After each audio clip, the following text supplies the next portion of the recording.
So welcome to my channel.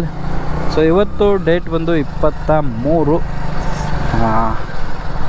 So 7:30ಗೆ ಡ್ಯೂಟಿನ on ಮಾಡಿದೆ. ಟೈಮ್ ಒಂದು 8:23 ಆಯಿತು. ಸ್ವಲ್ಪ ಮನೇಲೇ ಕೂತ್ಕೊಂಡು ಡ್ಯೂಟಿನ ಆನ್ ಮಾಡಿದ್ದೆ. ಸೊ ಡ್ಯೂಟಿ ಯಾವುದು ಬಿದ್ದಿರೋದಿದ್ದಿಲ್ಲ. ಸೊ ಇವತ್ತಿನ ಗಾಡಿ ಕಿಲೋಮೀಟರ್ಸ್ ಬಂದು 52,533 ಕಿಲೋಮೀಟ್ರ್ ಗಾಡಿ ರನ್ನಿಂಗ್ ಆಗಿದೆ. ಸೊ 7:30 ಆನ್ ಮಾಡಿದ್ದೆ. 8 ಗಂಟೆಗೇನೋ ಒಂದು ಆರ್ಡ್ರ್ ಬಿತ್ತು ಮ್ಯಾಕ್ಡೊನಾಲ್ಡ್ಸಿಂದ. ಒಂದು 8 ಕಿಲೋಮೀಟ್ರ್ 9 ಕಿಲೋಮೀಟ್ರ್ ಇದೆ. ಬನ್ನಿ ಫಸ್ಟ್ ಆರ್ಡ್ರನ್ನ ಹೋಗಿ ಸೊ ಫಸ್ಟ್ ಡೆಲಿವರಿನ ಇವಾಗ ಡೆಲಿವರಿ ಮಾಡಿದೆ. ಸೊ ಅಪಾರ್ಟ್ಮೆಂಟ್ ಇತ್ತು. ಸೊ ಫಸ್ಟ್ ಆರ್ಡ್ರ್ ಎಷ್ಟು ಕೊಟ್ಟಪ್ಪ ಅಂದರೆ ಸೊ 85 ರೂಪಾಯಿ, 9.5 ಕಿಲೋಮೀಟರ್ಸಿಗೆ. ನೋಡೋಣ ಇಲ್ಲಿಂದ ಇವಾಗ ನೆಕ್ಸ್ಟ್ ಆರ್ಡ್ರು ಎಲ್ಲಿ ಕೊಡ್ತಾನೆ ಅಂತ. ಸೊ 85 ರೂಪಾಯಿ 1.5 ಅವರಲ್ಲಿ ಏನು ಮಾಡೋಕ್ಕಲ್ಲ. 1.5 ಆರ್ಡರ್ಸ್ ಕೌಂಟ್ ಆಗೈತೆ. ಬನ್ನಿ ಇವಾಗ ನೆಕ್ಸ್ಟ್ ಆರ್ಡ್ರ್ ಬಿದ್ಮೇಲೆ ಸಿಗ್ತೇನೆ. ಎರಡನೇ ಆರ್ಡ್ರು ಕೂಡ ಡ್ರಾಪ್ನ ಮಾಡಿದೆ. ಡೆಲಿವರಿ ಎಷ್ಟು ಕೊಟ್ಟಪ್ಪ ಅಂದರೆ 39, 10 ರೂಪಾಯಿ ವೇಟಿಂಗ್ ಟೈಮ್. ಮೂರನೇ ಆರ್ಡ್ರ್ ಯಾವ ಕಡೆ ಕೊಡ್ತಾನೆ ನೋಡು. ಸೊ ಲೇಟಾಗಿ ಕೊಡ್ತಾನೆ ಇವತ್ತು.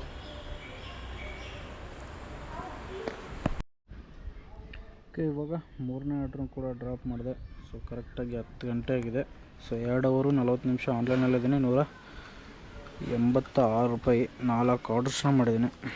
ಸೊ ಯಾಕೋ ತುಂಬ ಲೇಟಾಗಿ ಆರ್ಡ್ರ್ ಬರ್ತಾಯಿದೆ. ಸಿಗ್ತೀನಿ ಆಮೇಲೆ.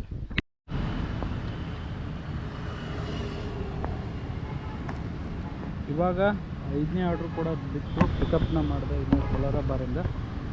ಸೊ ಐಸ್ ಕ್ರೀಮ್ ಎಲ್ಲಿಗೆ ಬಿದ್ದಿದೆಯಪ್ಪ ಅಂದರೆ ನೋಡ್ಬೋದು. ಸೊ ಯಲಹಂಕ ನ್ಯೂ ಟೌನಿಂದ ಸೊ ಮಾನ್ಯತಾ ಟೆಕ್ ಪಾರ್ಕ್ ಹತ್ತಿರ ಸೊ ನಾಗವಾರಕ್ಕೆ ಬಿದ್ದಿರೋದು. ಇಲ್ಲಿಂದ ಎಷ್ಟು ಕಿಲೋಮೀಟ್ರ್ ಇದೆಯಪ್ಪ ಅಂದರೆ 9 ಕಿಲೋಮೀಟ್ರ್ ಇದೆ. ಬನ್ನಿ ಹೋಗಿ ಡ್ರಾಪ್ ಮಾಡೋಣ. ಟೈಮ್ ಒಂದು 10:33 ಆಗಿದೆ. ಸೊ 10:54ಕ್ಕೆ ಹೋಗ್ಬೇಕಲ್ವ. ಬನ್ನಿ ಮಾನ್ಯತಾ ಟೆಕ್ ಪಾರ್ಕ್ ಹಿಂದ್ಗಡೆ ಇವಾಗ ಸೊ 5ನೇ ಆರ್ಡ್ರನ್ನ ಡೆಲಿವರಿನ ಮಾಡಿದೆ. ಎಷ್ಟು ಕೊಟ್ಟಪ್ಪ ಅಂದರೆ 78 ರೂಪಾಯಿ ಮತ್ತು 28 ರೂಪಾಯಿ. ಸೊ ರಿಟರ್ನು ನೋಡೋಣ. ಹೊಸ ಆರ್ಡ್ರ್ ಏನೋ ಕೊಡ್ತಿರ್ಬೋದೇನೋ ಅನಿಸುತ್ತೆ. ನೋಡೋಣ. ಸೊ 9 ಕಿಲೋಮೀಟ್ರಿಗೆ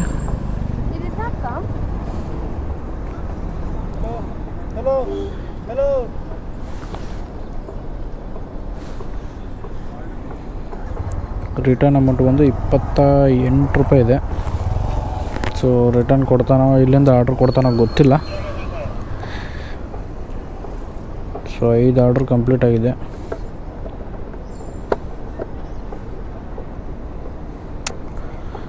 ನಾಲ್ಕು ನಿಮಿಷ ತೋರಿಸ್ತಾನೆ, ನೋಡೋಣ ರೀ. ಓಕೆ, ರಿಟರ್ನ್ ಅಮೌಂಟ್ ಬಂದು 28 ರೂಪಾಯಿ ಕೊಟ್ಟ. ಸೊ ಕೌಂಟ್ ಆಯಿತಾ.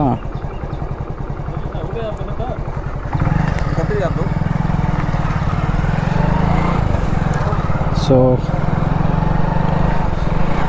ರಿಟರ್ನ್ ಆರ್ಡ್ರು ಯಾವುದೂ ಕೊಡಲಿಲ್ಲ. ತಿರ್ಗಾ ಇವಾಗ ಇಲ್ಲಿಂದ ಸೊ ನಾನು ಜೋನ್ಗೆ ಅಲ್ಲಿ ಹೋಗ್ಬೇಕು. ಯಾವುದಾದ್ರೂ ಕೊಟ್ಟರೆ ಕೊಡ್ತಾನೆ, ಇಲ್ಲ ಅಂದರೆ ಇಲ್ಲ. ಬನ್ನಿ ಇವಾಗ ನಮ್ಮ ಜೋನ್ಗೆ ಹೋಗಿ ಸಿಗ್ತೀನಿ.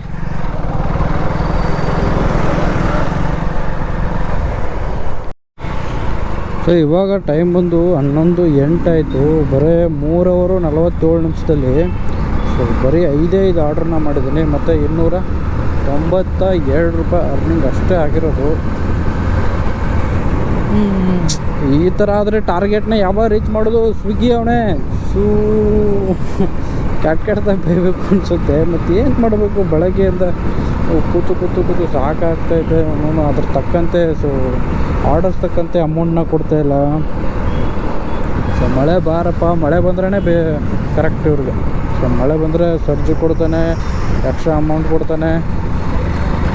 ಮಳೆನೇ ಬರ್ತಾಯಿಲ್ಲ, ಮೋಡ ಆಗೈತೆ. ಇವಾಗ ಇಷ್ಟೊತ್ತವರೆಗೂ ಮೋಡ ಕೌತ್ಕೊಬೇಕು. ತಿರ್ಗಾ ಇವಾಗ ಸ್ವಲ್ಪ ಬಿಸಿಲು ಬಿದ್ದಂಗೆ ಆಗಿದೆ. ಸೊ ಆದರೂ ವಾತಾವರಣ 1 ಅವರ್ಗೆ ಇದ್ದಿದ್ದು ವಾತಾವರಣ ಇನ್ನೊಂದು ಅವರಿಗೆ ಇರೋಲ್ಲ ಬೆಂಗಳೂರಲ್ಲಿ. ಸೊ ಅದೆಂತ ನೋಡಿ ತಿರ್ಗಾ ಬಿಸಿಲು.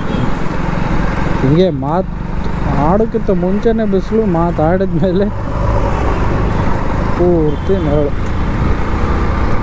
ಏನು ಮಾಡೋದು ನೋಡಿ, ಹಿಂಗೆ ಇವಾಗ ನೆರಳಾಯಿತು ನೋಡಿ. ಮಾತಲ್ಲಾದರೆ ಹೇಳ್ಬೋದು, ವಿಡಿಯೋ ಸಮೇತ ಹೇಳ್ತಾ ಇದ್ದೀನಿ. ಇವಾಗ ಬಿಸಿಲು ಅದೆಂತ ಅದಪ್ಪ ಇದು. ಸೊ ನಮಗಂತೂ ಒಂದು ಗೊತ್ತಾಗ್ತಾಯಿಲ್ಲ. ಒಂದು ಸಲ ಚಳಿ ಆಗುತ್ತೆ, ಒಂದು ಸಲ ಬಿಸಿಲು ಬರುತ್ತೆ. ಅದಕ್ಕೆ